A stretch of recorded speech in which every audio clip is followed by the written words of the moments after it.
क्या आप जानते हैं कि आप इस ग्रह पर सबसे अधिक संभावना वाले एलियन हैं? कुछ वैज्ञानिकों का मानना है कि जीवन के बीज यहाँ किसी क्षुद्र ग्रह या धूमकेतु द्वारा बोए गए होंगे। जीवन के निर्माण खंडों को अंतरिक्ष के विशाल विस्तार में ले जाना। यह आकर्षक विचार इस संभावना को जन्म देता है कि पृथ्वी पर जीवन पूरी तरह से सांसारिक नहीं हो सकता है। शायद एक तरह से हम सभी एलियन हैं। लेकिन चाहे जीवन यहाँ शुरू हुआ हो या सितारों से आया हो, हमारे ग्रह पर हर जीवित चीज एक उल्लेखनीय संबंध साझा करती है। हमारे भीतर ही एक ऐसे पूर्वज का प्रमाण छिपा है जो अरबों साल पहले रहता था और जिसने धरती पर जीवन के सभी रूपों को जन्म दिया। क्या हम वाकई एलियन हो सकते हैं? और धरती पर पहला जीवन आने के बाद कौन से विचित्र जीव आए? कल्पना करें, लगभग 4.5 अरब साल पहले पृथ्वी एक जलती हुई पिघली चट्टान थी जिस पर लगातार क्षुद्र ग्रह और धूमकेतु गिरते रहते थे। प्रारंभिक पृथ्वी अत्यंत प्रतिकूल और अविश्वसनीय रूप से कठिन थी, लेकिन इस अराजकता और उथल पुथल से कुछ दुर्लभ और असाधारण प्रकट होने वाला था। जीवन का आरंभ होने वाला था।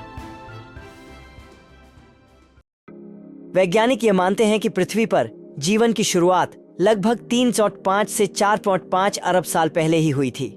पृथ्वी उस समय हेडियन युग में थी। यह नाम सही था क्योंकि ग्रह ज्वालामुखियों से भरा हुआ था और वातावरण अत्यंत विषाक्त था, जहां जीवित रहना बहुत कठिन था। प्रारंभिक सौर मंडल अत्यधिक अव्यवस्थित और निर्मम था। सूर्य के निर्माण के बाद बचे हुए विभिन्न आकार के अंतरिक्ष पत्थर मिलकर तारे के चारों ओर एक डिस्क का निर्माण करते हैं। गुरुत्वाकर्षण ने इन चट्टानों को एक साथ खींचा, जो कभी कभी विनाश में समाप्त होते थे, जबकि कभी कभी ये एक नए आकार में संलयन करते थे, या फिर वे हमारे सौर मंडल में ग्रहों और चंद्रमाओं जैसी बड़ी वस्तुओं को बनाने के लिए एक साथ आए। हमारा अपना चंद्रमा भी उसी तरह बना था। हेडियन युग के दौरान पृथ्वी अभी भी एक पिघली हुई अशांत दुनिया थी जो लगातार अंतरिक्ष मलबे से बमबारी कर रही थी। लेकिन फिर पृथ्वी के इतिहास में सबसे महत्वपूर्ण टक्कर हुई। थिया नामक मंगल ग्रह के आकार का एक प्रोटोप्लैनेट एक अकल्पनीय बल के साथ युवा पृथ्वी से टकराया। यह प्रभाव इतना शक्तिशाली था कि इसने पृथ्वी के मेंटल और क्रस्ट के विशाल हिस्से को अंतरिक्ष में भेज दिया, जिससे ग्रह के चारों ओर मलबे का एक घेरा बन गया। समय के साथ पृथ्वी की सामग्रियों से भरपूर मलबे के बादल ने एक चंद्रमा का निर्माण किया। अपोलो मिशन के दौरान एकत्र किए गए चट्टान के नमूनों ने साबित कर दिया कि चंद्रमा पृथ्वी के समान सामग्रियों से बना है और विभाजित चंद्र पत्थर विशाल टकरावों के सबूत थे। लेकिन इस प्रलयकारी घटना ने केवल चंद्रमा का निर्माण नहीं किया, इसने पृथ्वी को कुछ महत्वपूर्ण तरीकों से भी बदल दिया। टक्कर ने पृथ्वी की धुरी को झुका दिया, जिसके परिणाम स्वरूप अलग अलग मौसम के मौसम आए। इसके गुरुत्वाकर्षण खिंचाव ने पृथ्वी के घूर्णन को स्थिर करना शुरू कर दिया, जिससे अनियंत्रित कक्षीय झूलों को रोका जा सका, जिससे ग्रह जीवन के लिए बहुत कम अनुकूल हो गया होगा। चंद्रमा ने ज्वार को भी प्रभावित करना शुरू कर दिया, जिससे महासागरों में लयबद्ध उतार चढ़ाव पैदा हुआ, जिसने प्रारंभिक जीवन के विकास में महत्वपूर्ण भूमिका निभाई होगी। युवा पृथ्वी के समय में यह सारी गतिविधि जीवन की पहली चिंगारी के लिए मंच तैयार करती है। बड़े क्षुद्र ग्रहों के प्रभाव ने संभवतः वायुमंडल को कार्बन मोनोऑक्साइड से समृद्ध बना दिया, जिसने प्रारंभिक जैविक चयापचय को बढ़ावा दिया और जीवन की उत्पत्ति में महत्वपूर्ण भूमिका निभाई। क्षुद्र ग्रहों और धूमकेतुओं के प्रभाव ने न केवल वायुमंडल बनाया, बल्कि वे अपने साथ जटिल कार्बनिक अणु भी लाए। पैनपर्मिया परिकल्पना यह विचार है कि पृथ्वी पर जीवन या जीवन के मूल निर्माण खंड की उत्पत्ति हो सकती है। सूक्ष्म जीवों या जीवन के रासायनिक अग्रदूतों से जो बाहरी अंतरिक्ष से आए थे, शायद हमारे सौर मंडल से भी परे, और क्षुद्र ग्रहों, धूमकेतुओं, उल्कापिंडों द्वारा लाए गए थे या ब्रह्मांडीय धूल से आए थे। अगर यह सच है तो हम सभी खुद को दूसरी दुनिया से आए एलियन कह सकते हैं। हालांकि यह विज्ञान कथा जैसा लगता है, लेकिन अब हम जानते हैं कि यह एक संभावना है। क्षुद्र ग्रहों द्वारा जीवन के निर्माण खंडों को ले जाने के साक्ष्य नासा के ओसिरिस रेक्स मिशन से मिले थे। वे अंतरिक्ष में तैरते हुए एक विशाल क्षुद्र ग्रह बेन्नू से एक नमूना लेना चाहते थे। जब वैज्ञानिकों ने लौटे नमूने से चट्टानों और धूल का अध्ययन किया तो उन्होंने पाया कि इसमें पानी प्रचुर मात्रा में है। कार्बन, नाइट्रोजन और सभी कार्बनिक यौगिक हैं जो जीवन के लिए आवश्यक घटक हैं, जैसा कि हम जानते हैं। हालांकि जीवन का सबसे पहला रूप नहीं है, लेकिन अंतिम सार्वभौमिक सामान्य पूर्वज या संक्षेप में ल्यूका का अनुमान है कि लगभग 4.2 अरब साल पहले पृथ्वी के बनने के कुछ 100 मिलियन साल बाद रहता था। इसका मतलब है कि ल्यूका उस समय अस्तित्व में था जब पृथ्वी अभी भी बहुत प्रतिकूल जगह थी, जिसमें अत्यधिक ज्वालामुखी गतिविधि और विषाक्त वातावरण था। ल्यूका संभवतः एक एकल कोशिका वाला जीव था जो आधुनिक बैक्टीरिया या आर्किया जैसा था। सरल होने के बावजूद इसमें कुछ जटिल आणविक मशीनरी थी, जिसमें अपने डीएनए को दोहराने और प्रोटीन बनाने की क्षमता शामिल थी। लुका उसी आनुवंशिक कोड का उपयोग करता था जिसका उपयोग आज सभी जीवित जीव करते हैं। यह कोड एक भाषा की तरह है जिसका उपयोग कोशिकाएं डीएनए को पढ़ने और प्रोटीन बनाने के लिए करती हैं, और इसे अरबों वर्षों के विकास के माध्यम से संरक्षित किया गया है। पृथ्वी पर सभी जीवित चीजें इस अंतिम सार्वभौमिक सामान्य पूर्वज से जुड़ी हुई हैं, जिसमें सबसे छोटे बैक्टीरिया, सबसे बड़ी नीली व्हेल और यहाँ तक कि मनुष्य भी शामिल हैं। पृथ्वी की कठोर प्रारंभिक परिस्थितियां इस जीव के लिए मायने नहीं रखती थीं। वैज्ञानिकों का मानना है कि लूका चरम वातावरण में रहता था, संभवतः समुद्र तल पर हाइड्रोथर्मल वेंट के पास, जहां अत्यधिक गर्म पानी समृद्ध था। खनिजों में जीवन के लिए आवश्यक ऊर्जा और पोषक तत्व उपलब्ध हो सकते थे। समुद्र और महासागरों में गहरे हाइड्रोवेंट वह स्थान है जहाँ रासायनिक विकास हुआ। एक आदिम सूप की कल्पना करें। प्राचीन महासागरों में पानी, गैसों और खनिजों का मिश्रण एक साथ घूम रहा है। बिजली के झटके, ज्वालामुखी विस्फोट और युवा सूर्य से पराबैंगनी विकिरण ने रासायनिक प्रतिक्रियाओं को शुरू करने के लिए आवश्यक ऊर्जा प्रदान की। जीवन को जन्म देने वाली कुछ रासायनिक प्रतिक्रियाएं समुद्र तल पर हाइड्रोथर्मल वेंट में हुई थीं। ये वेंट गर्म खनिज युक्त पानी को बाहर निकालते हैं, जो रासायनिक प्रतिक्रियाओं के लिए एक आदर्श वातावरण प्रदान करते हैं। हाइड्रोथर्मल वेंट पानी के नीचे के ज्वालामुखी की तरह होते हैं। वे जो गर्म पानी छोड़ते हैं उसमें हाइड्रोजन सल्फाइड जैसे रसायन होते हैं, जिनका उपयोग सूक्ष्म जीव ऊर्जा के लिए कर सकते हैं। इस प्रक्रिया को केमोसिंथेसिस के रूप में जाना जाता है और यह प्रारंभिक जीवन के विकास में एक महत्वपूर्ण कदम हो सकता है। जीवन की शुरुआत उथले धूप वाले तालाबों या ज्वारीय तालाबों में भी हो सकती है। यहाँ लगातार गीलेपन और सूखने के चक्रों ने जीवन को बनाने के लिए आवश्यक रासायनिक प्रतिक्रियाओं को संचालित करने वाले कार्बनिक अणुओं को केंद्रित किया हो सकता है। कल्पना कीजिए कि एक छोटा तालाब जो धूप में सूख जाता है, कार्बनिक अणुओं का एक गाढ़ा चिपचिपा मिश्रण छोड़ देता है। जब बारिश होती है तो तालाब फिर से भर जाता है और नई प्रतिक्रियाएं होती हैं। समय के साथ इन चक्रों ने जीवन के निर्माण को जन्म दिया हो सकता है। तो ये पहले जीवन रूप कैसे थे? वे अविश्वसनीय रूप से सरल थे। छोटे एकल कोशिका वाले जीवों से ज्यादा कुछ नहीं। प्रोकैरियोट्स के नाम से जाने जाने वाले इन प्राचीन सूक्ष्म जीवों में नाभिक और आधुनिक कोशिकाओं में पाए जाने वाले अन्य जटिल ढांचे नहीं थे। वे प्रारंभिक पृथ्वी की कठोर परिस्थितियों में पनपे, ऊर्जा उत्पन्न करने और बढ़ने के लिए रासायनिक प्रतिक्रियाओं का उपयोग करते थे। प्रोकैरियोट्स सूक्ष्म जीवित रहने वाली मशीनों की तरह हैं। वे चरम वातावरण में रह सकते हैं, उबलते गर्म झरनों से लेकर ठंडे गहरे भूमिगत तक। ये प्रारंभिक जीवन रूप अविश्वसनीय रूप से लचीले थे और उनकी सरल संरचना ने उन्हें समय के साथ अनुकूलन और विकास करने की अनुमति दी। स्ट्रोमेटोलाइट का शाब्दिक अर्थ है परतदार चट्टान और साइनोबैक्टीरिया के विकास द्वारा बनाई गई संरचनाएं हैं, जिन्हें नीले हरे शैवाल के रूप में भी जाना जाता है। स्ट्रोमेटोलाइट्स को पृथ्वी के सबसे पुराने जीवित जीवन रूप कहा जाता है। ये सूक्ष्म जीव कॉलोनियां बनाते हैं और अपने चिपचिपे तंतुओं से तलछट को फंसाते हैं, जिससे परतदार टीले जैसी संरचनाएं बनती हैं। स्ट्रोमेटोलाइट्स के अंदर साइनोबैक्टीरिया ने प्रकाश संश्लेषण किया, सूर्य के प्रकाश को ऊर्जा में परिवर्तित किया और उपोत्पाद के रूप में ऑक्सीजन जारी की। यह प्रक्रिया पृथ्वी के वायुमंडल को बदलने और इसे अधिक जटिल जीवन रूपों के लिए रहने योग्य बनाने में महत्वपूर्ण थी।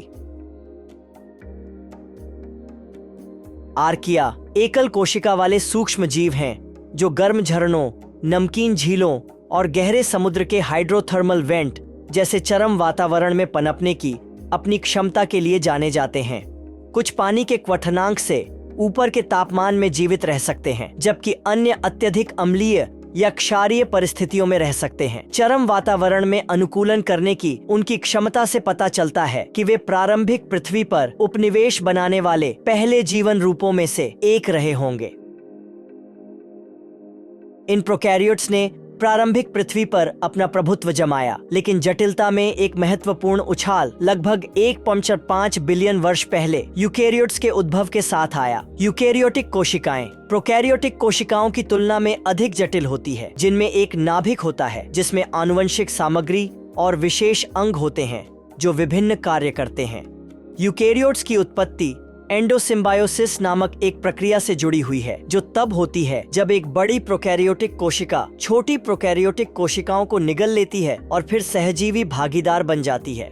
समय के साथ ये निगली हुई कोशिकाएं माइटोकॉन्ड्रिया और क्लोरोप्लास्ट जैसे अंगकों में विकसित हो जाती है। माइटोकॉन्ड्रिया, जिन्हें अक्सर कोशिका का पावर हाउस कहा जाता है, कोशिकीय श्वसन के माध्यम से ऊर्जा का उत्पादन करते हैं। पौधों और शैवाल में पाए जाने वाले क्लोरोप्लास्ट प्रकाश संश्लेषण को सक्षम करते हैं। यह एंडोसिम्बायोटिक सिद्धांत इस तथ्य से समर्थित है कि माइटोकॉन्ड्रिया और क्लोरोप्लास्ट का अपना डीएनए होता है, जो कुछ बैक्टीरिया के डीएनए के समान होता है।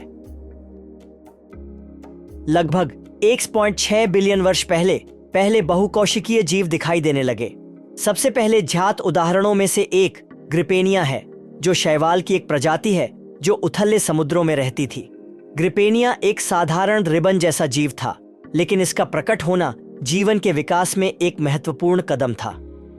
बहुकोशिकीयता ने जीवों को बड़ा होने और विभिन्न कार्यों के लिए विशेष कोशिकाओं को विकसित करने की अनुमति दी। इस बढ़ी हुई जटिलता ने जीवन के विविध रूपों के लिए मार्ग प्रशस्त किया, जो बाद में सामने आए। एक्रोटार्क्स प्रारंभिक जीवन रूपों का एक और समूह है जो लगभग 1.5 अरब साल पहले दिखाई दिया था। इन सूक्ष्म एक कोशिकीय जीवों को सबसे शुरुआती यूकेरियोट्स में से एक माना जाता है। एक्रोटार्क्स के पास एक कठोर बाहरी आवरण था जो संभवतः सुरक्षा प्रदान करता था और उन्हें कठोर वातावरण में जीवित रहने में मदद करता था। एक्रोटार्क्स के जीवाश्म साक्ष्य दुनिया भर की प्राचीन चट्टान संरचनाओं से आते हैं। ये जीवाश्म विभिन्न प्रकार के आकार और आकार दिखाते हैं, जो यह संकेत देते हैं कि एक्रोटार्क एक विविध समूह थे। लगभग 1.2 अरब साल पहले लाल शैवाल या रोडोफाइटा सबसे शुरुआती प्रकाश संश्लेषक यूकेरियोट्स में से एक के रूप में उभरे। लाल शैवाल आज भी मौजूद हैं और आमतौर पर समुद्री वातावरण में पाए जाते हैं। साइकोएरिथ्रिन नामक एक अनोखा रंग द्रव्य होता है जो उन्हें लाल रंग देता है और उन्हें प्रकाश संश्लेषण के लिए कुशलता पूर्वक प्रकाश को अवशोषित करने की अनुमति देता है। इस अनुकूलन ने लाल शैवाल को गहरे पानी में पनपने में सक्षम बनाया, जहां प्रकाश सीमित है। लगभग 635 मिलियन वर्ष पहले की बात करें तो हम एडियाकरण काल में प्रवेश करते हैं। इस अवधि की विशेषता समुद्री वातावरण में रहने वाले प्रारंभिक बहुकोशिकीय जीवों के एक समूह की उपस्थिति है।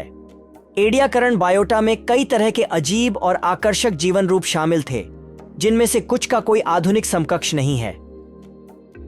एक बहुत ही महत्वपूर्ण उदाहरण यह छपटा गोल जीव है, जिसके खंडों को डिकिंसोनिया नाम दिया गया है, जो लगभग 578 मिलियन साल पहले प्राचीन समुद्री तल पर रहता था। यह समुद्र तल पर जीवन के लिए अच्छी तरह से अनुकूलित था, जहां यह अपने ऊपर रहने वाले सूक्ष्म जीवी मैट से पोषक तत्वों को अवशोषित करके अपना पेट भरता था और 4.5 फीट लंबा हो जाता था। यह पृथ्वी पर सबसे पुराना जात जानवर है। यह कैम्ब्रियन विस्फोट से बहुत पहले अस्तित्व में था, जब अधिकांश प्रमुख जानवर दिखाई देने लगे थे। इस समय के दौरान नई पृथ्वी एक नारकीय स्थान थी। क्रस्ट के नीचे मेंटल के प्रवाह के कारण ग्रह की सतह पर चट्टानों की बड़ी प्लेटें हिलने लगीं। इन प्लेटों के टकराने से विशाल पर्वत और ज्वालामुखी बने, जो लगातार फटे रहे, जिससे भारी मात्रा में लावा और गैसें निकलती रहीं और महासागरों में चट्टानें बनी। इस समय प्रोटोप्लैनेट में बमुश्किल ही वायुमंडल था, लेकिन जैसे जैसे ग्रह ठंडा होता गया, गुरुत्वाकर्षण ने ज्वालामुखियों से उन गैसों को पकड़ लिया। कई धूमकेतुओं और क्षुद्र ग्रहों की टक्करों से पृथ्वी पर पानी जमा हुआ। हमारे ग्रह पर जीवन के उभरने के लिए एक और महत्वपूर्ण बात पानी के अलावा यह है कि यह अपने तारे सूर्य से कहां स्थित है। पृथ्वी गोल्डीलॉक्स जोन में स्थित है, जो इसे सूर्य के इतने करीब रखता है कि पृथ्वी की सतह पर तरल पानी मौजूद रह सकता है। पृथ्वी पर जीवन शुरू होने या होने से पहले हमारे तारे से निकलने वाला विकिरण हमारे ग्रह पर ऊर्जा का प्राथमिक स्रोत था, जैसा कि आज भी है। प्रारंभिक पृथ्वी पर बहुत कम ऑक्सीजन थी, अगर थी भी, और यह सिद्धांत है कि सौर ऊर्जा ने सरल कार्बनिक अणुओं को अधिक जटिल अणुओं में बदलने के लिए एक शुरुआत प्रदान की, जिससे वे जीव विज्ञान और जीवन के निर्माण खंडों में बदल गए। जीवन संभवतः समुद्र के नीचे क्षारीय छिद्रों में विकसित हुआ और संभवतः राइबोन्यूक्लिक एसिड पर आधारित था, एक न्यूक्लिक एसिड जो सभी जीवित कोशिकाओं में मौजूद होता है, न कि डीओक्सीराइबोन्यूक्लिक एसिड, एक कार्बनिक रसायन जिसमें आनुवंशिक जानकारी और प्रोटीन संश्लेषण के लिए निर्देश होते हैं। इस समय के दौरान किसी बिंदु पर एक सामान्य पूर्वज ने जीवन के दो मुख्य समूहों बैक्टीरिया और आर्किया को जन्म दिया। हालांकि यह वास्तव में कैसे हुआ यह अभी भी अनिश्चित है। अरबों वर्षों में छोटे सूक्ष्म जीव और एकल कोशिका वाले जीव विकसित हुए और लगभग 3.6 अरब साल पहले मीथेन पर भोजन करना शुरू कर दिया और 3 अरब साल के निशान पर वायरस के सबूत पाए गए। हालांकि कुछ लोगों का तर्क है कि वायरस जीवन जितना ही पुराना हो सकता है। पृथ्वी के शुरुआती इतिहास के दौरान ग्रह ने रहने योग्य होने की दिशा में एक मोड़ लिया, जब साइनोबैक्टीरिया नामक सूक्ष्म जीवों का एक समूह प्रकाश और पानी को ऊर्जा में बदलने की क्षमता के साथ विकसित हुआ और इस प्रक्रिया में ऑक्सीजन जारी किया। घुली हुई ऑक्सीजन के कारण महासागरों में मौजूद लोहे में जंग लग गया और वह समुद्र तल में डूब गया, जिससे आकर्षक लाल पट्टी वाले लोहे के ढांचे बन गए। लेकिन 2.4 और 2.1 बिलियन साल पहले जीवन के इस शुरुआती चक्र में कुछ अविश्वसनीय रूप से उल्लेखनीय और विनाशकारी हुआ। इन विकसित प्रकाश संश्लेषक साइनोबैक्टीरिया ऑक्सीजन द्वारा उत्पादित जहरीला अपशिष्ट वायुमंडल में जमा हो गया, जिससे एनारोबिक बैक्टीरिया मर गए, जिससे पृथ्वी का पहला सामूहिक विलुप्ति हुआ, जिसे कुछ लोग महान ऑक्सीकरण घटना कहते हैं। आप पूछ सकते हैं कि ऑक्सीजन विषाक्त कैसे हो सकती है। उच्च स्तरों के कारण ऑक्सीजन विषाक्त हो गई और उस समय किसी भी जीवित सूक्ष्म जीव या बैक्टीरिया की प्राकृतिक एंटीऑक्सीडेंट रक्षा प्रणाली को नष्ट कर दिया। मूल रूप से शैवाल के रूप में ये साइनोबैक्टीरिया खुद को खाकर मर गए और वैश्विक विलुप्ति का कारण बने। लेकिन सबसे बुरा समय आने वाला था। लगभग 2.3 अरब साल पहले महान ऑक्सीकरण घटना के संभावित परिणाम के रूप में पृथ्वी जम गई और ग्रह पर ज्वालामुखी गतिविधि धीमी हो गई। समय के साथ बर्फ पिघल गई, जिसके परिणाम स्वरूप अधिक ऑक्सीजन अप्रत्यक्ष रूप से पृथ्वी में छोड़ी गई। इससे नियोप्रोटोजोइक युग की शुरुआत हुई, जहां पैरामीशियम, अमीबा और मेलानोसेरिलियम जैसे प्रोटोजोन विकसित हुए। पहली पशु कोशिकाएं पौधों से अलग थीं और इन कोशिकाओं ने पौधों पर भोजन करना शुरू कर दिया और पहले शाकाहारी बन गए। लेकिन इस युग के दौरान पृथ्वी कम से कम 2 बार और जम गई, जिसने विकासवादी विकास को रोक दिया। हालांकि जीवन ने एक रास्ता खोज लिया और इस दौरान कवक, कीड़े और अन्य छोटे द्विपक्षीय रूप से सममित जानवर जीवित रहे और विकसित हुए। पैलियोजोइक युग में तेजी से आगे बढ़ते हुए जटिल जीवन रूपों का विकास शुरू हुआ, जिसमें मछली, आर्थ्रोपोड, मोलस्क और इकिनोडर्म शामिल थे। पृथ्वी की सतह पर पौधे दिखाई देने लगे और हवा में सांस लेने वाले जानवर जमीन पर चलने, रेंगने और सरकने लगे। इस बीच शार्क, घोड़े की नाल के केकड़े और स्टारफिश ने महासागरों को भरना शुरू कर दिया। डेवोनियन काल की शुरुआत में कीड़े आकार लेने लगे और फर्न आम जमीनी पौधे बन गए। सेफालस्पिस नामक हड्डीदार कवच वाली एक प्रागैतिहासिक जबड़े रहित मछली और केकड़े, बड़ी शार्क, हैगफिश और रैटफिश विकसित हुईं। इससे कार्बोनिफेरस काल की शुरुआत हुई, जब पृथ्वी पर जलवायु को उष्णकटिबंधीय माना जाता था, जिसमें मौसम के दौरान बहुत कम बदलाव होता था, और इसने अजीब जीवों की एक नई लहर को जन्म दिया। इस समय के दौरान पौधों ने पृथ्वी को ढक लिया और पौधों के मलबे के कार्बनिक जमा ने दुनिया के पहले कोयले के भंडार का निर्माण किया, जिसे मनुष्य आज भी जला रहे हैं। इन वनों के बढ़ने से वातावरण में ऑक्सीजन का स्तर बढ़ गया, जो आज के 21% की तुलना में लगभग 35% तक पहुंच गया। अकेले यह विशालकाय खौफनाक जीवों के आकार को समझा सकता है जो उभरे। कुछ जानवर और कीड़े पानी में विकसित हुए होंगे और उस समय ऑक्सीजन के उच्च स्तर से खुद को बचाने के लिए बड़े हो गए होंगे। उनमें से एक विशालकाय कीट था जिसे मेगान्यूरोप्सिस कहा जाता था, जो आधुनिक समय के ड्रैगन फ्लाई से काफी मिलता जुलता था, जिसके पंखों का फैलाव 63 से 68 सेमी था और इस अवधि के दौरान इसे आसमान में देखा जा सकता था। 320 मिलियन साल पहले मरने वाले एक विशाल ड्रैगनफ्लाई के एक अविश्वसनीय रूप से विस्तृत जीवाश्म की खोज की गई थी, जिसके पंखों का फैलाव 0.75 मीटर था। 2 मीटर लंबे घातक जहरीले सेंटीपीड विशाल तिलचट्टों और 1 मीटर लंबे बिच्छुओं के साथ रेंगते थे। उभयचरों में विविधता आने लगी और सरीसृप आधुनिक समय की छिपकलियों जैसे आकार में विकसित हुए, जिनमें रीढ़ की हड्डी थी, जिससे वे जमीन पर रह सकते थे और घूम सकते थे। ये उभयचर भी बहुत बड़े थे और कुछ प्रजातियां शिकारी थीं, जो आधुनिक समय के मगरमच्छों से मिलती जुलती थीं, जिनके दांत नुकीले थे और जिनकी लंबाई लगभग 6 मीटर तक थी। और आधुनिक समय के मगरमच्छों और घड़ियालों की तरह कुछ की त्वचा मोटी और पपड़ीदार हो गई, जिससे पानी से बहुत देर तक बाहर रहने पर उनके शरीर के सूखने की समस्या हल हो गई। और पहली बार उभयचरों ने भूमि पर एमनियोटिक या वायु श्वास अंडे देने के लिए विकास किया, और इसने सब कुछ बदल दिया, क्योंकि ये जानवर अब जल स्रोतों से बाहर और दूर रह सकते थे।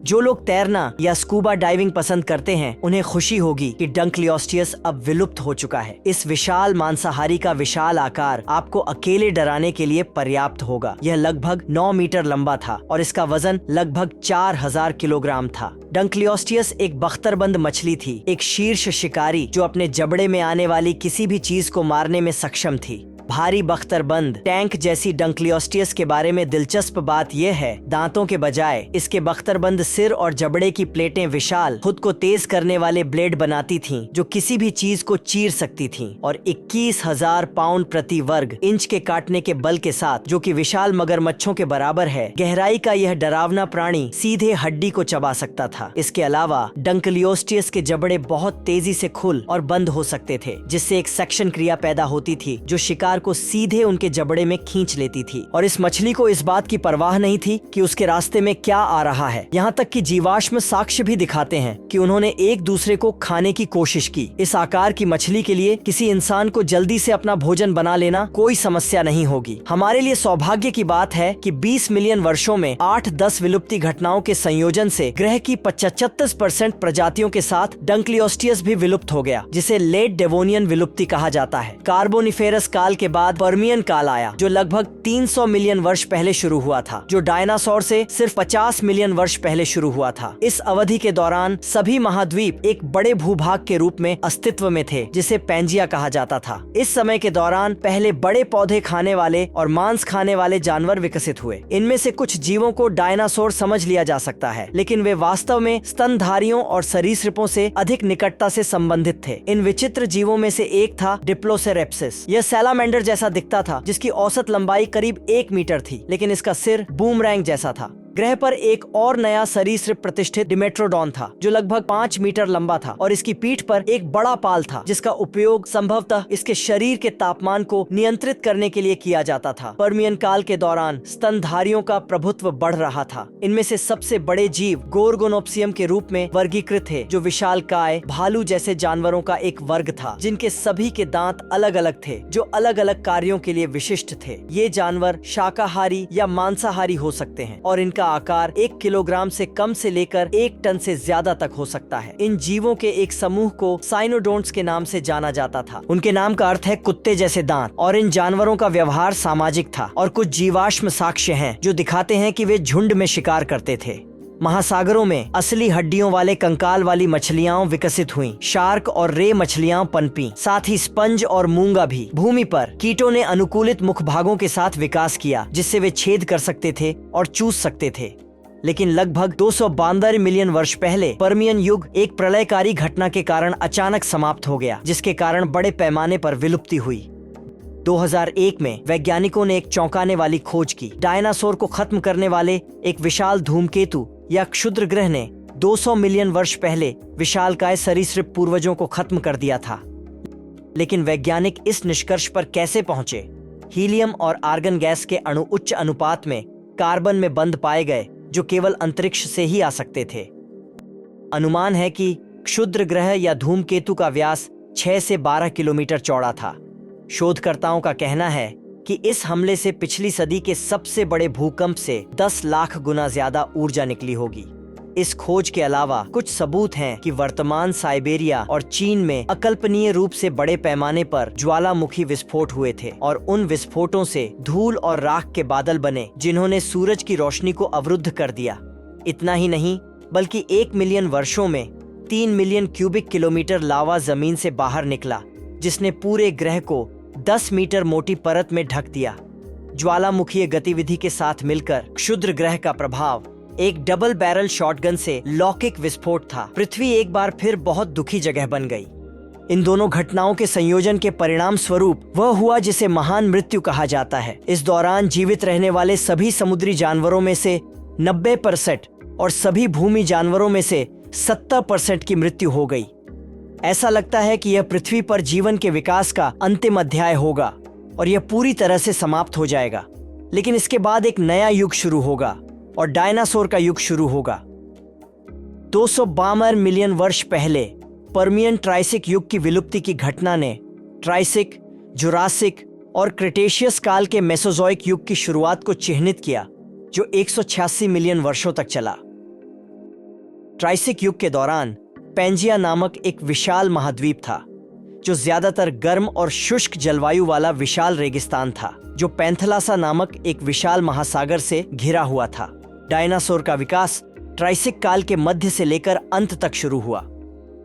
जब हम डायनासोर के बारे में बात करते हैं तो हम तुरंत टायरानोसोरस रेक्स जैसे विशालकाय और गर्जने वाले जानवरों की कल्पना करते हैं। लेकिन नए शोध से पता चलता है कि डायनासोर और उनके पेट्रोसौर रिश्तेदार बेहद छोटे पूर्वजों से विकसित हुए थे। इस सिद्धांत का प्रमाण मेडागास्कर में मिला, जब एक नई खोजी गई सरीसृप प्रजाति मिली। इसका नाम कांगोनोफोनकेले या टिनीबग स्लेयर है। यह लगभग 227 मिलियन साल पहले रहता था और इसकी लंबाई सिर्फ 10 सेंटीमीटर थी। यह ऑर्निथोडुरा परिवार के पेड़ की जड़ से पाए जाने वाले पहले छोटे जानवरों में से एक है और यह एक महत्वपूर्ण खोज है। ऑर्निथोड्यूरेंस के लिए जीवित रहने की रणनीति के रूप में काम करती थी और जहां इसके दांतों पर यह दिखाया गया था कि यह छोटा जीव कीड़ों का शिकार करता था। इससे उन्हें मांस के लिए अपने रिश्तेदारों के साथ प्रतिस्पर्धा करने की आवश्यकता समाप्त हो गई। इसके अलावा इस छोटे डायनासोर के रिश्तेदार के शोधकर्ताओं ने दिखाया कि बाद के सच्चे डायनासोर और टेरोसौर पर पाए जाने वाले पंख और अन्य रोएदार त्वचा के आवरण संभवतः छोटे डिनो पूर्वजों को मध्य से लेकर देर के ट्राइसिक काल के चरम जलवायु से बचाने के लिए उत्पन्न हुए थे, जब पहले डायनासोर विकसित हुए थे। ट्राइसिक काल में सरीसृपों का उदय हुआ, मुख्य रूप से आर्कोसौर या शासक छिपकलियां और थेराप्सिड या स्तनपाई जैसे सरीसृप। अज्ञात कारणों से आर्कोसौर के पास विकासवादी बढ़त थी, जो अपने स्तनपाई जैसे चचेरे भाइयों को पीछे छोड़कर मध्य से देर ट्राइसिक तक इराप्टर और हेरेरोसोरस जैसे पहले सच्चे डायनासोर में विकसित हुए। डायनासोर दो मुख्य शाखाओं में विभाजित थे, सॉरिशियन जिसका अर्थ है छिपकली कूल्हे वाला और ऑर्निथिशियन या पक्षी कूल्हे वाला डायनासोर। यूरोरैप्टर सॉरिशियन परिवार के पेड़ की जड़ में था। यह केवल 51 सेमी लंबा था और इसका वजन लगभग 11 किलोग्राम था। इसके लंबे पैर थे जो इसे तेजी से दौड़ने की अनुमति देते थे और इसके सामने के पंजे में तेज पंजे थे जो इसे शिकार को पकड़ने में मदद करते थे। हेरेरोसोरस यूरोरैप्टर की तुलना में विकास में अधिक उन्नत था क्योंकि इसके निचले जबड़े में एक जोड़ था। इसकी खोपड़ी बड़ी थी और इसके जबड़े मांसाहारी के तीखे दांतों से लैस थे।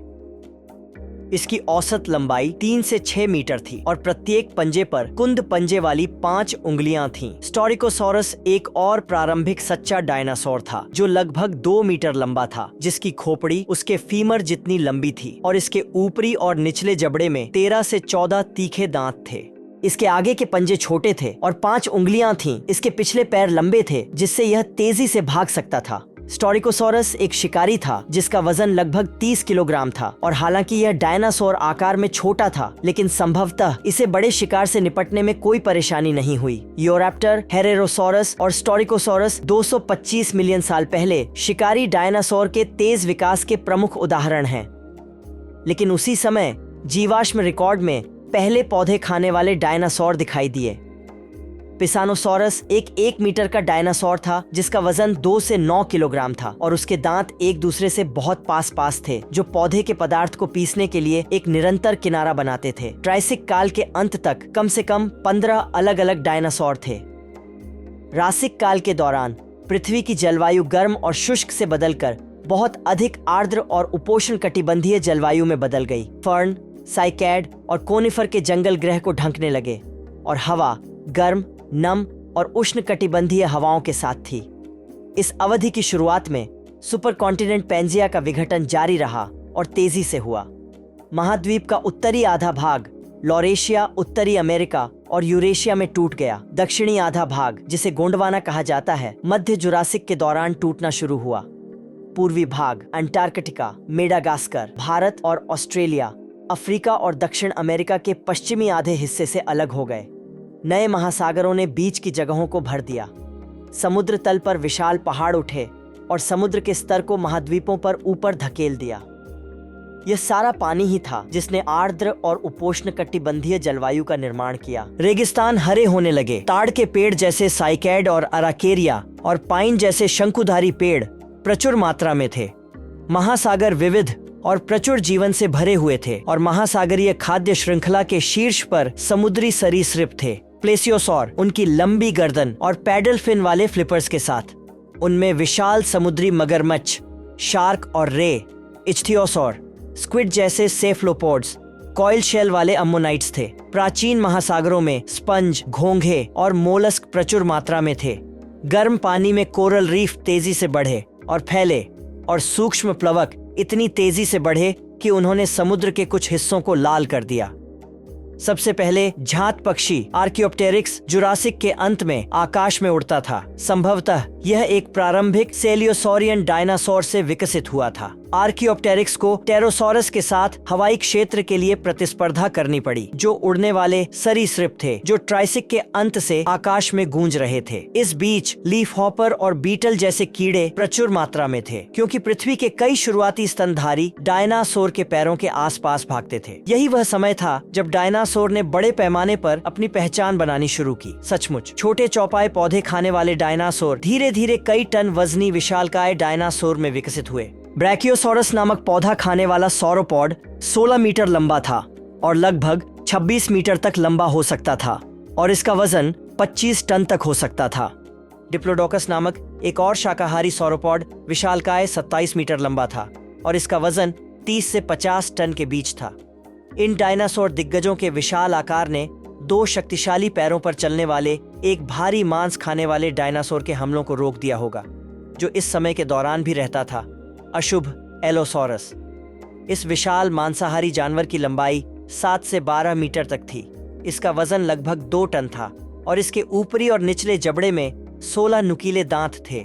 और मेसोजोइक युग के कई शिकारी डायनासोर की तरह एलोसोरस लगातार बढ़ता, गिरता और अपने 3 से 4 इंच के दांतों को बदलता रहता था और यह डायनासोर बहुत तेज था। मॉडल बताते हैं कि एलोसोरस 34 किलोमीटर प्रति घंटे की रफ्तार से दौड़ सकता था। जीवाश्म साक्ष्यों से पता चलता है कि एलोसोरस ने स्टेगोसोरस का शिकार किया था और पौधे खाने वाले डायनासोर ने अपनी नुकीली पूंछ से एलोसोरस की हड्डियों में छेद करके जवाबी हमला किया था। शायद यही कारण है कि स्टेगोसोरस ने काफी लंबी दौड़ लगाई और क्रेटेशियस के अंत तक जीवित रहा। लेकिन ऐसे नए शिकारी भी आए जो एलोसोरस जितने ही भयानक थे। उत्तरी अमेरिकी टायरानोसोरस रेक्स 12.5 मीटर लंबा हो सकता था और इसका वजन 8 से 10 टन तक हो सकता था। हालांकि अब कुछ लोग कहते हैं कि इसका वजन इन अनुमानों का आधा हो सकता है। लेकिन मांस खाने वाले डायनासोर की श्रेणी में टी रेक्स अकेला नहीं था।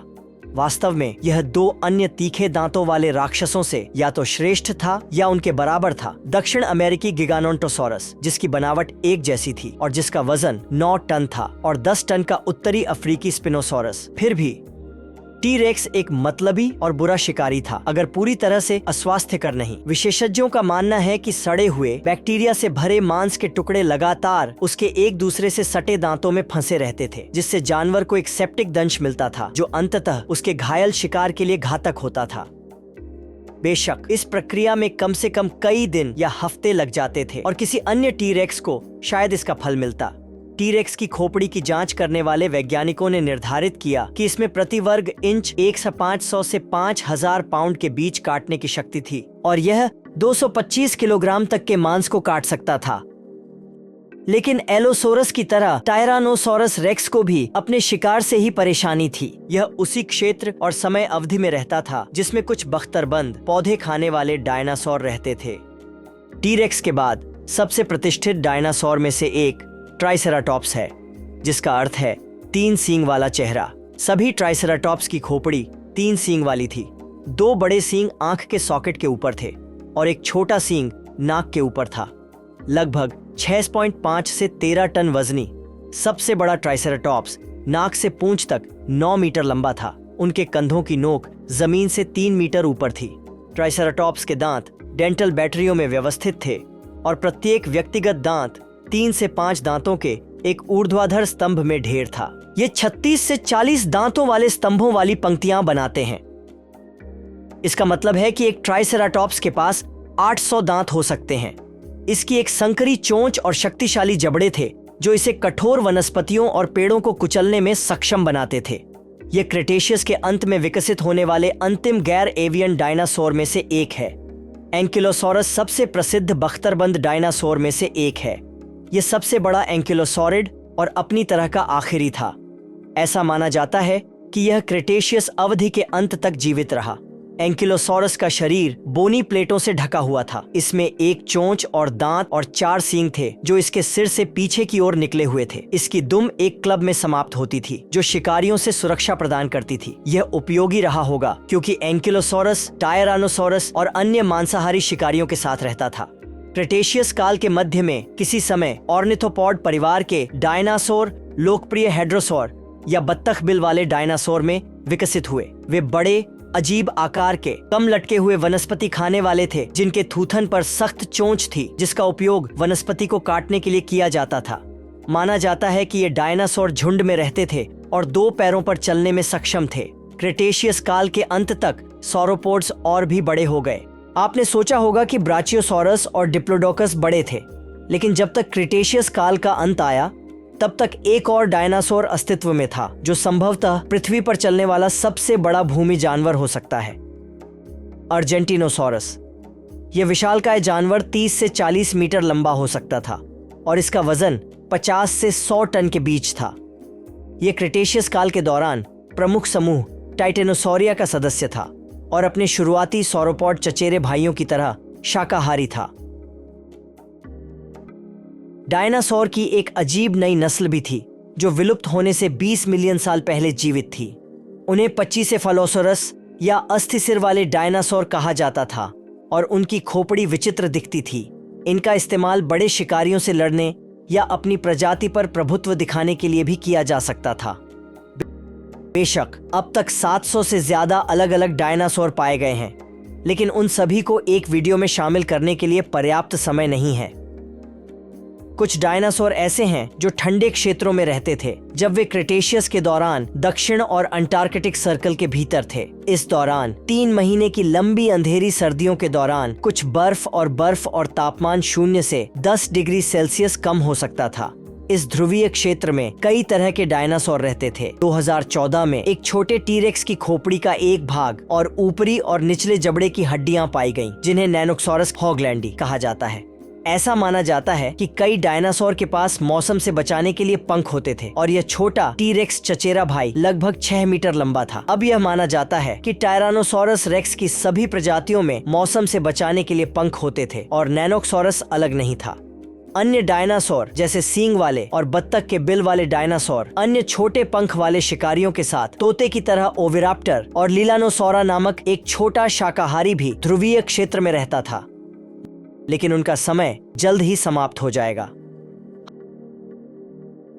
हर कोई इस बारे में बात करता है कि डायनासोर कितने नाटकीय ढंग से विलुप्त हो गए, लेकिन 165 मिलियन वर्षों तक जीवित रहने के आधार पर वे ग्रह पृथ्वी पर अस्तित्व में रहने वाले सबसे सफल कशेरुक जानवर हो सकते हैं। आधुनिक समय के पक्षी वास्तव में पंख वाले डायनासोर के वंशज हैं और आपको यह जानकर आश्चर्य हो सकता है कि मगरमच्छ पक्षियों के सबसे करीबी जीवित रिश्तेदार हैं, क्योंकि उनके पूर्वज एक ही थे। ये दोनों समूह आर्कोसौर के एकमात्र जात जीवित प्राणी हैं। हम सभी जानते हैं कि डायनासोर के साथ क्या हुआ था, और अगर आपने डायनासोर के विलुप्त होने वाले दिन हमारा वीडियो मिस कर दिया है तो हम आपके लिए विवरण में एक लिंक डाल देंगे। 65 मिलियन साल पहले मैक्सिको की खाड़ी में उथले पानी में विशाल क्षुद्र ग्रह का प्रभाव काफी बुरा था, लेकिन फिर अतिरिक्त आपदाओं का एक मिश्रण सामने आया। आसमान से चट्टानें गिरीं, जंगल में आग लग गई और सुनामी ने दूर के तटों को जलमग्न कर दिया। शोधकर्ताओं ने पाया कि सेनोजोइक का पहला दिन प्रलय से भरा हुआ था और उन्होंने नेशनल एकेडमी ऑफ साइंसेज की कार्यवाही में अराजकता के इस दिन का एक नया रिकॉर्ड जारी किया। उनकी समय रेखा उच्च resolution photography, microscopy, computed tomography imaging और हाल ही में पृथ्वी पर सबसे बड़े प्रभाव क्रेटरों में से एक चिकसुलभ से बरामद सैकड़ों फीट तलछटी चट्टान के चुंबकीय माप का उपयोग करके विकसित की गई थी। और यह सब इस तरह से शुरू हुआ। कल्पना कीजिए कि आप लगभग 65 मिलियन साल पहले उत्तरी अमेरिका में कहीं थे, जब डायनासोर पृथ्वी पर राज करते थे और आप रात के आसमान को देख रहे थे। आपने शायद देखा होगा कि दूर में एक चमकीला तारा चमक रहा था, लेकिन अगर आप इस अजीबोगरीब रोशनी को 1 या 2 घंटे तक देखते हैं तो वस्तु की चमक बढ़ती हुई दिखाई देगी, लेकिन वह मुश्किल से हिलेगी। आप जो देख रहे होंगे वह कोई तारा नहीं है, बल्कि एक विशाल क्षुद्र ग्रह है जिसकी चौड़ाई कहीं 11 से 80 किलोमीटर के बीच है और यह पृथ्वी से 72,420 किलोमीटर प्रति घंटे की गति से सीधे टकराने वाला है। कुछ घंटों बाद क्षुद्र ग्रह पृथ्वी के वायुमंडल से होकर सीधे उस स्थान की ओर बढ़ता है जहाँ आज युकाटन प्रायद्वीप है। उस गति के प्रभाव में पृथ्वी का वायुमंडल पानी की तरह कार्य करता है। उल्का कहलाने वाले छोटे अंतरिक्ष के पत्थर तालाब में फेंके गए कंकड़ की तरह वायुमंडल से टकराते हैं और उच्च ऊंचाई पर तेजी से धीमे हो जाते हैं, वायुमंडल के घर्षण से दूर जल जाते हैं, जबकि कुछ बड़े पत्थर के टुकड़े बच जाते हैं और पृथ्वी पर गिर जाते हैं। लेकिन पहाड़ के आकार का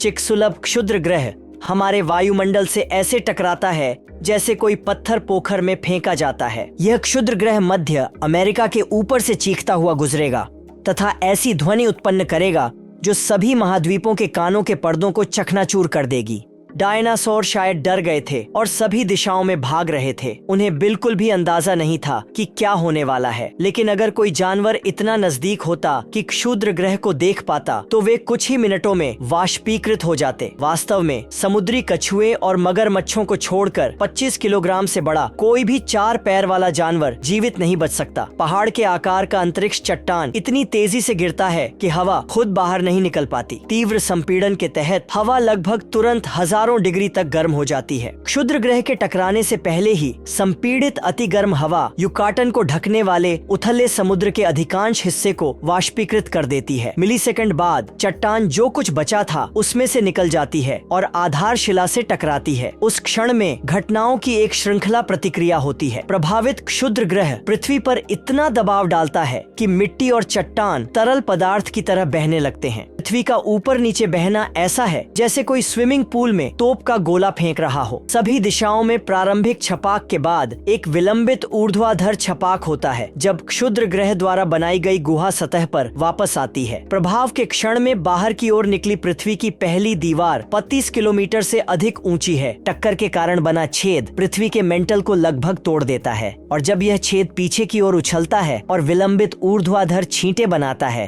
तो पृथ्वी 1600 किलोमीटर प्रति घंटे की गति से माउंट एवरेस्ट से भी ऊंची ऊंचाई पर पहुंच जाती है। मलबे का यह पहाड़ द्वितीयक विस्फोटों की एक श्रृंखला में लगभग पूरी तरह से ढह जाता है, जिससे एक छोटा सा टीला पीछे रह जाता है जिसे क्रेटर का शिखर वलय कहा जाता है। जिस क्षण क्षुद्र ग्रह युकाटन से टकराता है और आधारशिला पर अपना दबाव डालता है, वह 16 किलोमीटर प्रति सेकंड की गति से यात्रा करने वाली 7.5 बिलियन टन की चट्टान की गतिज ऊर्जा को एक पल में भीषण गर्मी में बदल देता है। चिकसुलभ प्रभावक लगभग 1 सेप्टिलियन 300 सेक्सटिलियन किलोजूल ऊर्जा प्रदान करता है, जो 1 बिलियन हिरोशिमा परमाणु बमों से भी अधिक ऊर्जा है। क्षुद्र ग्रह द्वारा मिट्टी, चट्टान और हवा में स्थानांतरित की गई गतिज ऊर्जा अणुओं को सूर्य की सतह से कहीं अधिक गर्म तापमान पर उत्तेजित करती है। गर्मी परमाणुओं से इलेक्ट्रॉनों को चीरती है, जिससे हवा आयनित होकर 10,000 डिग्री से अधिक तापमान वाले प्लाज्मा के एक विस्तारित आग के गोले में बदल जाती है, जो वाष्पीकृत चट्टान से भरा होता है और हाइपरसोनिक गति से बाहर निकलता है। गर्म, तेजी से फैलती हवा और पृथ्वी का गैस में लगभग तात्कालिक रूपांतरण प्रभाव शॉकवेव के साथ मिलकर दबाव की एक विशाल विस्फोट तरंग बनाता है, जो 1600 किलोमीटर प्रति घंटे से अधिक की गति से बाहर की ओर फैलती है। यदि यह क्षुद्र ग्रह आज उसी स्थान पर टकराता है तो विस्फोट तरंग आपको टेक्सास में वाष्पीकृत कर देगी, न्यूयॉर्क में आपको बहरा कर देगी और ब्यूनस आयर्स में कांच की खिड़कियों को उड़ा देगी। चिकसुलभ प्रभावक पृथ्वी को घंटी की तरह बजाता है। पृथ्वी के क्रस्ट में तरंगे प्रभाव क्षेत्र से 4 किलोमीटर प्रति सेकंड की गति से दूर जाती हैं। फिर तरंगे महाद्वीपों में दोष फिसलन भूकंप को ट्रिगर करती हैं। यदि आप दुनिया के दूसरी ओर होते तो आपको प्रभाव के 30 मिनट बाद जमीन हिलती हुई महसूस होती।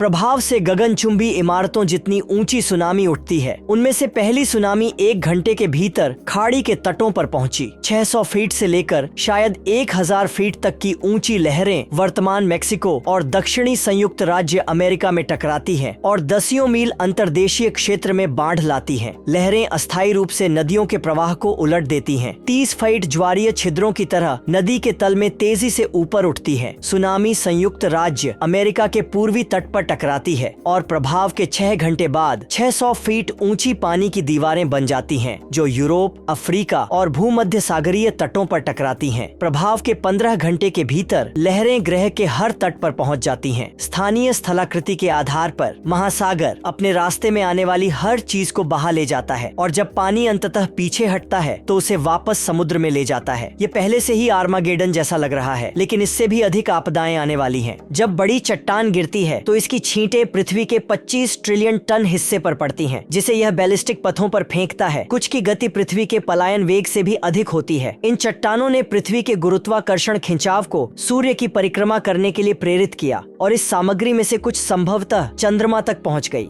लेकिन अधिकांश उत्सर्जित मलबा 1 घंटे के भीतर पृथ्वी पर वापस आ गया। टेक्टाइट्स नामक ये कांच जैसे टुकड़े कुछ बसों जितने बड़े लेकिन अधिकांश मार्बल के आकार के घातक मात्रा में 160 से 320 किलोमीटर प्रति घंटे की गति से पृथ्वी पर गिरे। पृथ्वी पर बचे हुए डायनासोर चाहे कहीं भी हों, वे इस भयंकर ओलावृष्टि से प्रभावित हुए, लेकिन इन कांच की गोलियों को डायनासोर को मारने के लिए जरूरी नहीं था। जब ये टेक्टाइट्स गिरते हैं तो वायुमंडल के साथ उनका घर्षण पूरे ग्रह में आग लगाने के लिए पर्याप्त तापीय विकिरण उत्सर्जित करता है। कुछ अनुमानों के अनुसार वापस लौटने वाले अंगारों की संयुक्त गर्मी ग्रह को भूनने के लिए रखे गए ओवन के बराबर गर्म करती है। विश्व के अधिकांश वृक्ष जल जाते हैं। शायद यही कारण है कि केवल वे पक्षी प्रजातियां ही बच पाती हैं जो जमीन पर घोंसला बनाती हैं। विलुप्त होने से बचने वाले कुछ बड़े जमीनी जानवरों में से लगभग सभी के पास गर्मी से बचने का कोई न कोई साधन जरूर था। वे या तो छोटे स्तनपाई जीवों, सांपों और छिपकलियों की तरह बिल बना सकते थे या मगरमच्छों या कछुओं की तरह पानी में भाग सकते थे। बेचारे डायनासोर अगर दुनिया के दूसरी तरफ भी होते तो उन्हें शुरुआती गर्मी के झोंकों से बचने के लिए कुछ न कुछ उपाय जरूर करने पड़ते। सल्फर से समृद्ध क्षेत्र से टकराता है। इस प्रभाव से 100 बिलियन टन वाष्पीकृत सल्फर और 30,000 क्वाड्रिलियन गैलन पानी वायुमंडल में फैल जाता है, जो फिर विशाल तूफानी बादलों में संघनित हो जाता है और अम्लीय वर्षा की धाराओं के रूप में वापस गिरता है, जिसने महासागरों को अम्लीय बना दिया। उच्च अक्षांशों में महाद्वीपीय व्यापक हिमपात प्रतिदिन दसियों फीट बर्फ जमा करते हैं, लेकिन वैश्विक जल प्रलय लंबे समय तक नहीं रहता है, क्योंकि पानी के अलावा चिकसुलभ वाष्पीकृत हो जाता है और विस्फोटक रूप से युकाटन बेडरॉक से 150 फुटबॉल स्टेडियमों के बराबर तेल बाहर निकालता है। यह तेल समताप मंडल में एक काली कालिक की परत के रूप में संघनित होता है, जो पृथ्वी को काले रंग की परत की तरह ढक देता है। सल्फर और जंगल की आग के धुएं के विपरीत कार्बन बादल की परत के ऊपर घूमता है, जिससे यह वापस नीचे नहीं बरसता है और यह एक और बड़ी समस्या बन जाती है। कालिक की परत वायुमंडल में बनी रहती है, जिससे कम से कम 2 से 3 वर्षों के लिए पृथ्वी की सतह तक पहुंचने वाले सूर्य के प्रकाश की मात्रा 90% कम हो जाती है। लौटने वाले टेक्टाइट्स द्वारा लाई गई प्रारंभिक ओवन जैसी गर्मी के बाद एक गहरी और लंबे समय तक चलने वाली ठंड होती है। पृथ्वी पर इस गहरी ठंड से बचने वाली एकमात्र जगह मेडागास्कर, भारत और इंडोनेशिया हैं, जो उस समय उष्णकटिबंधीय द्वीप थे। वैश्विक ठंड में वाष्पीकरण लगभग बंद हो जाता है, जिससे वर्षा 80% तक कम हो जाती है। इन उष्णकटिबंधीय द्वीपों के बाहर पृथ्वी पर लगभग हर स्थान सूखकर रेगिस्तान में बदल जाता है। यह विशाल चट्टान कहां से आई और क्या हमारी ओर आने वाला कोई और है? शोधकर्ताओं ने एक सुपर कंप्यूटर का उपयोग करते हुए ज्ञात क्षुद्र ग्रहों के डेटा का उपयोग करके क्षुद्र ग्रह विकास का अध्ययन किया। एवी लोएब और अमीर सिराज की 2 सदस्यीय टीम ने सुझाव दिया कि चिकसुलभ क्षुद्र ग्रह संभवतः ऊर्ट बादल से उत्पन्न हुआ था, जो सौर मंडल के किनारे पर मलबे का एक क्षेत्र है। यह एक बहुत बड़ा धूमकेतु हो सकता है, जिसे बृहस्पति के गुरुत्वाकर्षण क्षेत्र द्वारा रास्ते से हटा दिया गया था और सूर्य के करीब भेज दिया गया था, जहां यह कई टुकड़ों में टूट गया। ये टुकड़े पृथ्वी की कक्षा को पार कर सकते हैं और हर 250 से 730 मिलियन वर्षों में एक बार ग्रह से टकरा सकते हैं। लेकिन मुद्दा ये है कि ऐसा कब होगा? शनिवार 11 दिसंबर 2021 को नासा ने खुलासा किया कि 4660 नेरियस नामक 330 मीटर लंबा क्षुद्र ग्रह 6.5 किलोमीटर प्रति सेकंड की गति से लगभग 3.8 मिलियन किलोमीटर की दूरी से पृथ्वी के पास से गुजरा।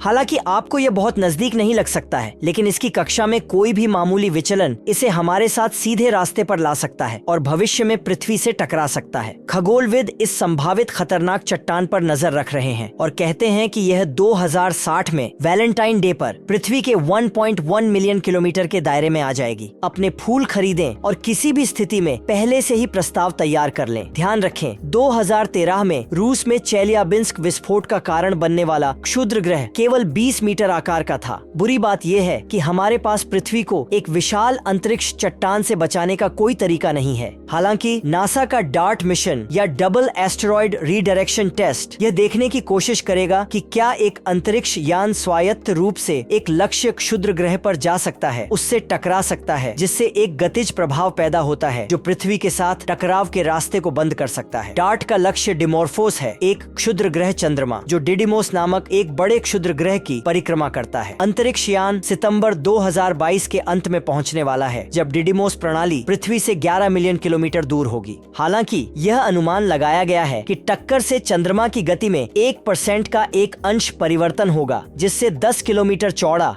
या उससे बड़ा क्षुद्र ग्रह 72,000 किलोमीटर प्रति सेकंड से अधिक की गति से ग्रह की ओर बढ़ रहा है, जिसे रोकने के लिए एक छोटे अंतरिक्ष यान से टकराने से कहीं अधिक समय लगेगा। शायद दुनिया को परमाणु हथियारों की कोशिश करनी होगी।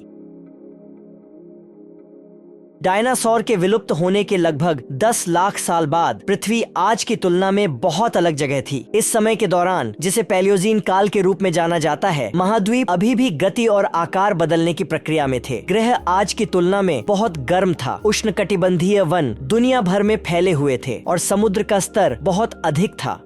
पहले के पैलियोजीन की विशेषता स्तनधारियों, पक्षियों और सरीसृपों के प्रसार से थी, जिनमें से कई आज हम जो प्रजातियां देखते हैं उनसे काफी अलग थे। उस समय के पारिस्थितिकी तंत्र भी अलग थे। अलग अलग खाद्य जाल और प्रजातियों के बीच परस्पर क्रियाएं थीं और बदलते वातावरण के अनुसार विकसित और अनुकूलित होने लगे। अब विशाल डायनासोर के खत्म हो जाने के बाद स्तनधारी ग्रह के संसाधनों का अपने लिए दोहन कर सकते थे। क्षुद्र ग्रह के प्रभाव के कुछ मिलियन वर्षों के भीतर जीवाश्म रिकॉर्ड स्तनधारी विविधता में विस्फोट दिखाते हैं। मॉर्गनोकोडोंटिड्स नामक छछूंदर जैसे स्तनधारियों के विकास के लिए प्रचुर मात्रा में जीवाश्म साक्ष्य हैं, जो आज हम जो स्तनधारी देखते हैं उनमें विकसित हुए। स्तनधारियों के कुछ शुरुआती ज्ञात जीवाश्म जुरासिक काल के हैं, लगभग 165 मिलियन साल पहले, और इसमें छोटे कीट खाने वाले जानवर शामिल हैं जो आकार और आकृति में आधुनिक समय के छूंदरों के समान हैं। इनमें से 1-200 मिलियन वर्ष पुरानी प्रजाति है जिसका नाम मेगाजोस्ट्रोडन है, जो लगभग 10 से 12 सेंटीमीटर लंबा था। यह सबसे अधिक संभावना है कि कीड़े और छोटे सरीसृप खाता था और शायद निशाचर था, क्योंकि इसका मस्तिष्क बड़ा था और इसके मस्तिष्क के बढ़े हुए क्षेत्र वे थे जो आवाज और गंध को संसाधित करते हैं। यह विकासवादी विशेषता सरीसृपों के साथ प्रतिस्पर्धा में होने या डायनासोर का शिकार बनने से बचने के लिए थी। यह विश्वास करना कठिन हो सकता है, लेकिन आज सभी जीवित स्तनधारी, जिनमें हम भी शामिल हैं, इसी एक वंश से आए हैं। महासागरों में डायनासोर के बाद दिखाई देने वाले पहले जानवर अम्मोनाइट थे, जो आधुनिक समय के नॉटिलस के रिश्तेदार थे। वे समुद्र में महत्वपूर्ण शिकारी थे और समुद्री पारिस्थितिकी तंत्र में संतुलन बनाए रखने में मदद करते थे। स्तनधारियों और अम्मोनाइट के अलावा डायनासोर के विलुप्त होने के बाद पृथ्वी पर अन्य शुरुआती जानवरों में पक्षी, सरीसृप और मछलियां शामिल थीं। शुरुआती पक्षी प्रजातियां ज्यादातर छोटी और आधुनिक समय की गौरैया के आकार की थीं, जबकि उस समय के सरीसृपों में कछुए, छिपकली और सांप शामिल थे। जीवाश्म साक्ष्य से पता चलता है कि इन शुरुआती स्तनधारियों का आकार और रूप समय के साथ बदल गया, साथ ही साथ विशिष्ट आवासों और खाद्य स्रोतों के प्रति उनके अनुकूलन में भी। उदाहरण के लिए व्हेल एक स्थलीय पूर्वज से विकसित हुई जो लगभग 50 से 52 मिलियन साल पहले रहते थे और धीरे धीरे पानी में जीवन के लिए बेहतर रूप से अनुकूलित हो गए, जब तक कि वे पूरी तरह से जलीय व्हेल नहीं बन गए जिन्हें हम आज जानते हैं। इस जानवर का नाम पचीसेटिस है, जो एक बकरी के आकार का 4 पैरों वाला प्राणी है, जिसे वैज्ञानिक अब पहली व्हेल के रूप में पहचानते हैं। हालांकि इसका शरीर एक स्थलीय जानवर का था, लेकिन इसके सिर में व्हेल की विशिष्ट लंबी खोपड़ी का आकार था। समय के साथ इन जानवरों ने पानी के अनुकूल खुद को ढाल लिया और उन्होंने अपने अंग खो दिए। उनके नथुने पीछे और ऊपर की ओर चले गए और आगे के पैर पंखों में बदल गए और जाहिर है वे आकार में काफी बढ़ गए। पचीसेटिस के जीवाश्म टेथिस सागर क्षेत्र में खोजे गए हैं, जो एक उथला समुद्र था जो गोंडवाना और लॉरेशिया के प्राचीन महाद्वीपों के बीच मौजूद था। मियोसीन युग के दौरान महासागर विभिन्न प्रकार के समुद्री जानवरों का घर थे, जिनमें से कई आज भी महासागरों में मौजूद हैं, जैसे डॉल्फिन्स, वेल्स, सी लायंस, सील्स, समुद्री कछुए और विभिन्न प्रकार की मछलियां। हालांकि कई प्रागैतिहासिक समुद्री जानवर भी थे जो अब विलुप्त हो चुके हैं। माना जाता है कि मेगालोडॉन, एक विशाल प्रागैतिहासिक शार्क, पहली बार लगभग 23 मिलियन साल पहले मायोसीन युग के दौरान दिखाई दिया था। मेगालोडॉन महासागरों में एक शीर्ष शिकारी था और अनुमान है कि इसकी लंबाई 108 मीटर तक हो सकती थी, जो इसे अब तक के सबसे बड़े शार्क में से एक बनाता है। कुछ अन्य प्रागैतिहासिक समुद्री जानवर जो उस समय महासागरों में मौजूद थे जब मेगालोडॉन तैर रहा था, जैसे कि बसिलोसॉरस, जो एक बड़ी प्रागैतिहासिक व्हेल थी जो 15 मीटर से अधिक लंबी हो सकती थी और इयोसीन युग के दौरान रहती थी और सबसे पुरानी जात व्हेल में से एक है। उस समय महासागरों में एक और शीर्ष शिकारी था और यह मेगालोडॉन से भी बड़ा था। हम लिवियतन के बारे में बात कर रहे हैं, जो एक प्रागैतिहासिक व्हेल है जो लगभग 8 से 12 मिलियन साल पहले मायोसीन युग के दौरान रहती थी। ऐसा अनुमान है कि यह व्हेल लगभग 13 मीटर लंबी थी और इसके दांत बड़े बड़े थे, जिससे पता चलता है कि यह एक दुर्जेय शिकारी थी। लिवियतान आधुनिक शुक्राणु व्हेल का एक करीबी रिश्तेदार है, लेकिन समुद्र और महासागरों में सिर्फ शार्क और व्हेल ही नहीं थे।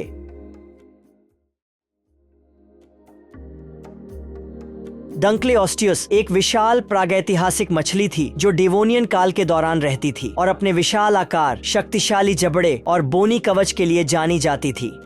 कुख्यात मोसासॉरस, जिसे जुरासिक पार्क फिल्मों में दिखाया गया था, वह एक प्रकार का समुद्री सरीसृप था जो क्रिटेशियस काल के अंत में रहता था। मापा गया सबसे बड़ा जीवाश्म नमूना 17 मीटर लंबा था। मोसासॉरस के पास 4 पंखों वाला एक लंबा सुव्यवस्थित शरीर और एक शक्तिशाली पूंछ थी जो इसे पानी में तेजी से तैरने की अनुमति देती थी। इसकी खोपड़ी लंबी थी और इसमें कई नुकीले दांत थे जिनका उपयोग यह मछली और अन्य शिकार को पकड़ने के लिए करता था। लेकिन अपने आकार और भयावह उपस्थिति के बावजूद मोसासॉरस एक प्रकार की छिपकली नहीं थी, बल्कि इसे अब तक के सबसे बड़े और सबसे सफल समुद्री सरीसृपों में से एक माना जाता है।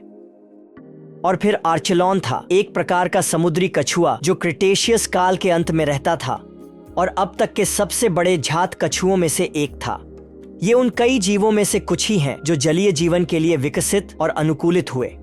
लेकिन यह केवल महासागरों में ही नहीं था जहां जीवन विविधता पूर्ण हुआ और कई अलग अलग प्रजातियों में बदल गया। कई अजीब और विचित्र दिखने वाले जीव जमीन पर भी दिखाई दिए।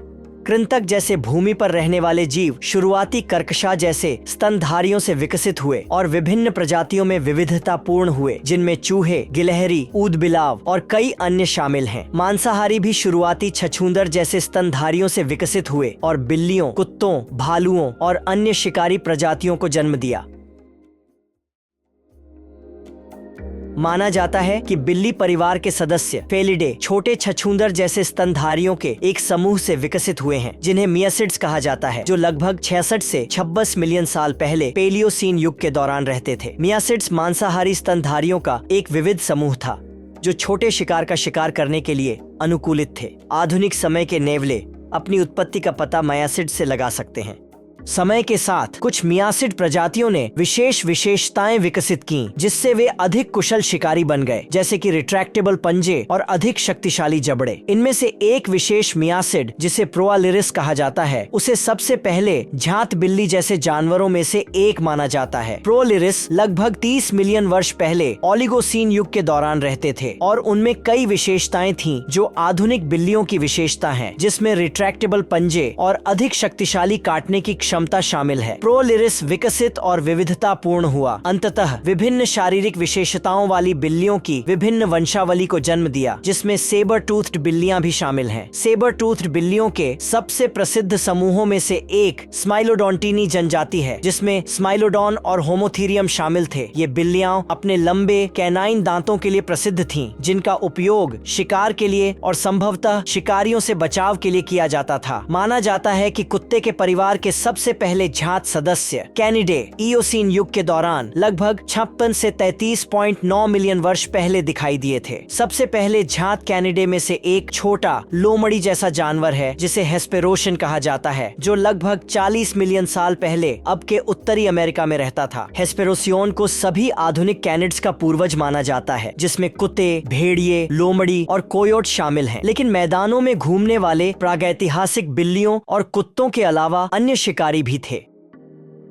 टेरर बर्ड्स, जिन्हें फोरोसरुसिड्स के नाम से जाना जाता है, बड़े उड़ने में असमर्थ शिकारी पक्षियों का एक समूह है जो डायनासोर के विलुप्त होने के लगभग 2 मिलियन वर्ष बाद अमेरिका में पाए गए थे। टेरर बर्ड्स के प्रकट होने का सटीक समय अच्छी तरह से स्थापित नहीं है, लेकिन माना जाता है कि यह लगभग 62 से 58 मिलियन वर्ष पहले पेलियोसीन के अंत या योसीन की शुरुआत में हुआ था। टाइटनस वालेरी टेरर बर्ड्स की आखिरी और सबसे बड़ी फोरोसरुसिड्स में से एक थी। ये पक्षी लगभग 1.8 मिलियन साल पहले विलुप्त होने से पहले लाखों वर्षों तक महाद्वीप पर छाए रहे, संभवतः जलवायु परिवर्तन और अन्य शिकारियों से प्रतिस्पर्धा के कारण। टाइटानस संभवतः एक मांसाहारी पक्षी था जो विभिन्न प्रकार के शिकार को खाता था, जिसमें अन्य पक्षी, स्तनधारी, सरीसृप और संभवतः बड़े कीड़े और अकशेरुकी भी शामिल हो सकते थे। टाइटेनस के जीवाश्म उत्तर और दक्षिण अमेरिका के विभिन्न स्थानों पर पाए गए हैं और कुछ हड्डियों में मांसाहारी भोजन के लक्षण दिखाई देते हैं, जिसमें दांत के निशान और पाचन के कारण होने वाली क्षति शामिल है। यह ध्यान रखना दिलचस्प है कि जहां कुछ आधुनिक पक्षी डायनासोर के वंशज हैं, वहीं फोरोसरुसिड्स नहीं हैं। वे पक्षियों का एक अलग और विशिष्ट समूह है जो डायनासोर से स्वतंत्र रूप से विकसित हुए और पालेयोग्नाथाई नामक उड़ान रहित पक्षियों के समूह से संबंधित थे, जिसमें आधुनिक शुतुरमुर्ग, एमू, कीवी और कैसोवरी भी शामिल हैं, जो दुनिया का सबसे घातक पक्षी है।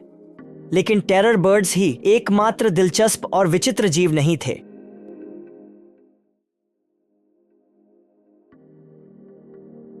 प्रागैतिहासिक स्लॉथ्स की कई प्रजातियां सेनोजोइक युग के दौरान विकसित और जीवित रहीं, जो लगभग 66 मिलियन साल पहले से लेकर आज तक फैली हुई है।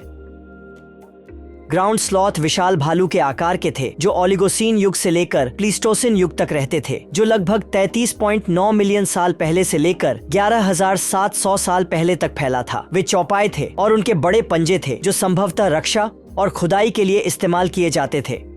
ट्री स्लॉथ्स ओलिगोसीन युग से आज तक जीवित हैं। वे वृक्षवासी थे और उनके लंबे अंग और घुमावदार पंजे थे, जो उन्हें पेड़ों पर आसानी से चलने में मदद करते थे। आज ट्री स्लॉथ की एकमात्र जीवित प्रजाति 2 उंगलियों वाला स्लॉथ्स और 3 उंगलियों वाला स्लॉथ्स है। लेकिन आप पूछ सकते हैं कि सांप कहाँ हैं?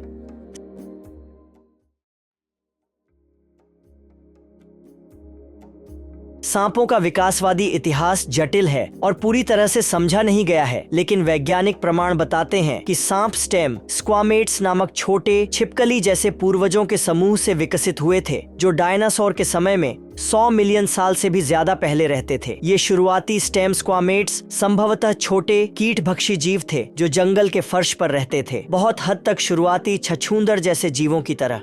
समय के साथ इनमें से कुछ स्टेम स्क्वामेट्स विकसित हुए और ज्यादा लंबे और पैर रहित हो गए।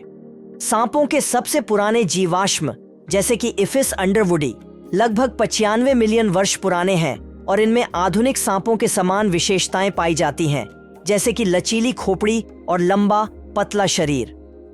टाइटेनोबोआ के एक छोटे बोआ समूह से विकसित हुआ होगा और इसे अब तक खोजा गया सबसे बड़ा सांप माना जाता है।